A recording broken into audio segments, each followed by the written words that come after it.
दोस्तों प्रणाम।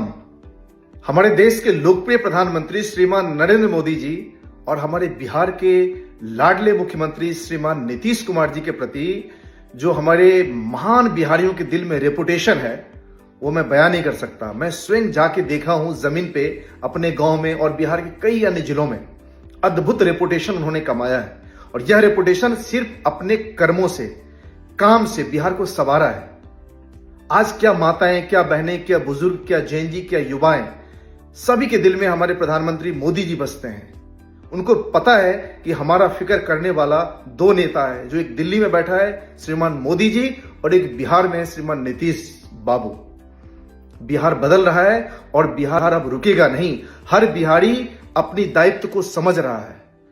हम मिलकर बिहार को मजबूत करेंगे और अब हमारा बिहार रुकेगा नहीं, बढ़ेगा। इसलिए बिहार की जिम्मेदारी और जिम्मेवारी पुनः नरेंद्र मोदी जी और नीतीश जी के हाथों में होगा और नीतीश बाबू के सपनों का बिहार अनवरत आगे बढ़ेगा और हमारे प्रधानमंत्री जी के सुपरविजन में बिहार एक नई ऊंचाई पे पहुंचने वाला है। आप देखिएगा अगले 5 वर्षों में कि बिहार में कई नई कंपनियां, उद्योग जो बिहार के लिए फिजिबल होगा, उस टाइप का उद्योग, उस टाइप का पर्यटन का इंफ्रास्ट्रक्चर डेवलप होगा।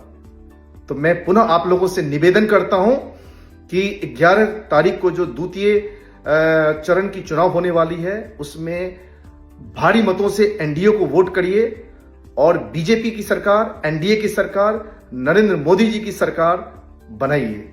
जब तक नरेंद्र मोदी जी और भाजपा इस देश में रहेगा, हमारा बिहार, हम बिहारवासी आगे बढ़ेंगे और स्वाभिमान के साथ आगे बढ़ेंगे। हमें कोई रोक नहीं सकता है। जो व्यक्ति, जो पार्टी के लोग, नेता बेल पे हैं, चाहे वो आरजेडी हो चाहे कांग्रेस हो, वो क्या बिहार के बारे में सोचेंगे और क्या बिहारियों के लिए चिंतन करेंगे? चिंतन करने वाला सिर्फ 2 ही नेता है, एक श्रीमान नरेंद्र मोदी जी और हमारे नीतीश बाबू। हम दोनों नेताओं को दिल में रखते हैं और दोनों नेताओं के प्रति अद्भुत रेपुटेशन, अद्भुत स्नेह और अद्भुत सम्मान हम समस्त बिहारवासियों के हृदय में है।